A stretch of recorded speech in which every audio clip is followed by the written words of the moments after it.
រៀនទី71 fishing ការស្ទូចត្រីបាទអញ្ចឹង fishing គេប្រែថាការស្ទូចត្រីឥឡូវយើងមើលនៅក្នុងប្រធានបទនេះទាំងអស់គ្នាតែម្ដងបាទ Do you like fishing តើអ្នកចូលចិត្តស្ទូចត្រីដែរឬទេបាទ Do you like fishing តើអ្នកចូលចិត្តការស្ទូចត្រីដែរឬទេឥឡូវយើងមកមើលចម្លើយ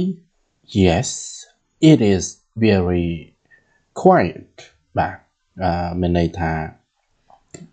Yes ហ្នឹងគឺមានន័យថាចូលចិត្តបាទ Yes it is very quiet បាទខ្ញុំចូលចិត្តការស្ទូចត្រីពីព្រោះនៅកន្លែងស្ទូចត្រីហ្នឹងគឺវាស្ងប់ស្ងាត់ល្អមានន័យថាវាមិនមែនជាកន្លែងអ៊ូអអីអញ្ចឹងណាបាទជានៅពេលដែលយើងឆ្លើយយើងអាចឆ្លើយស្របបន្ទាប់មកគឺយើងបង្ហាញអំពីមូលហេតុមានន័យថាមូលហេតុអីបានយើងចូលចិត្តស្ទូចត្រីថាដោយសារកន្លែងស្ទូចត្រីហ្នឹងវាមានលក្ខណៈស្ងប់ស្ងាត់អីចឹងទៅឥឡូវយើងមកមើលជាបន្តទៀត Where is your rod តើដងសន្ទូចរបស់អ្នកនឹងនៅឯណាបាទយើងសួរដងសន្ទូចដងអីចឹងណាបាទឥឡូវយើងមកមើលចម្លើយ It is in the boat the boat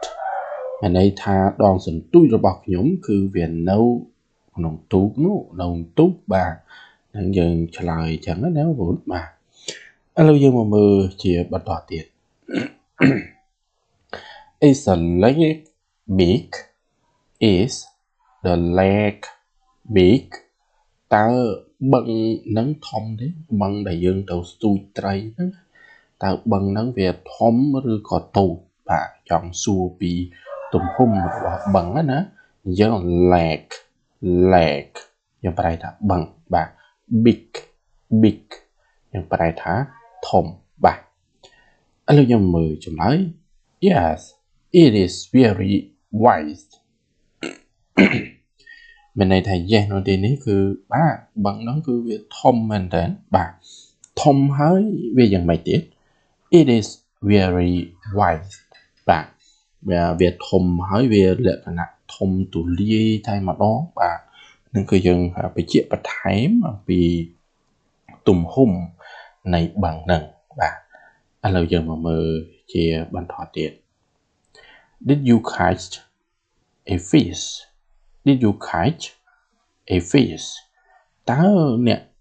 ស្ទូចត្រីបានដែរទេបាទមើលដែលស្ទូចត្រីអីបានអត់បាទនិយាយយ៉ាងសួរគេអញ្ចឹង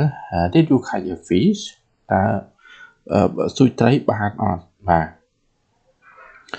ជាចម្លើយថា Yes a very big one បាទមានន័យថាបាទខ្ញុំស្ទូចបានត្រីមួយគឺធំមែនតើបាទត្រីនោះធំមែនតើឥឡូវយើងមកមើលជាបន្តទៀត Is fishing difficult តើការស្ទូចត្រីនឹងវាយ៉ាងម៉េចដែរពិបាកឬក៏ស្រួលអីយ៉ាងម៉េចបាទចង់សួរគេអញ្ចឹងណាចម្លើយ No but you need patience មានន័យថាអរិយវាមិនជាពិបាកអីទេណាប៉ុន្តែត្រូវការភាពអត់ធ្មត់ដែរព្រោះទន្រាំទាំងត្រីវាមកស៊ីសន្ទូចមួយហ្នឹងគឺថាត្រូវការអង្គុយចាំវាហ្នឹងអត់ធ្មត់ខ្លាំងដែរណាបាទល្មមហ្នឹងអត់បានត្រីអត់បានអីទេបាទណាយើងមានន័យថាចង់បញ្ជាក់បែបហ្នឹងឥឡូវយើងមកមើលជាបន្តទៀត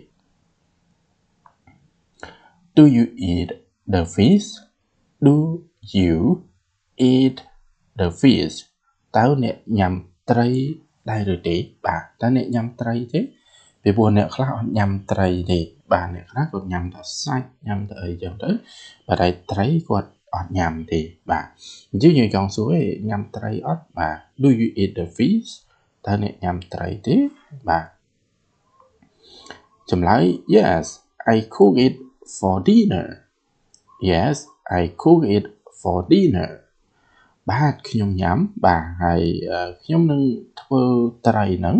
ចំអិនត្រីហ្នឹងសម្រាប់អាហារពេលល្ងាចបាទចាំបញ្ជាក់បងប្អូននៅពេលដែលយើងដាក់ក្នុងទីនេះណាគឺសំដៅនៅពេលដែលយើងសួរទៅវាឃើញត្រីមានន័យថាឃើញគេកំពុងកាន់ត្រី do you eat the fish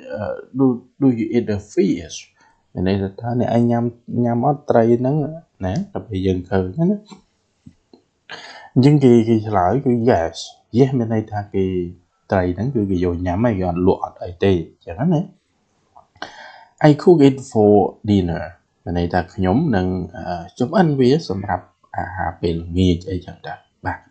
អញ្ចឹងបងប្អូនយល់ខ្លះនេះបាទហើយបងប្អូនពេញចិត្តវីដេអូនេះកុំភ្លេចចុច like ឬក៏ comment នៅខាងក្រោមវីដេអូបាទអញ្ចឹងសម្រាប់វីដេអូយើងចប់តែប៉ុណ្ណឹងជួបគ្នាវីដេអូក្រោយជាបន្ត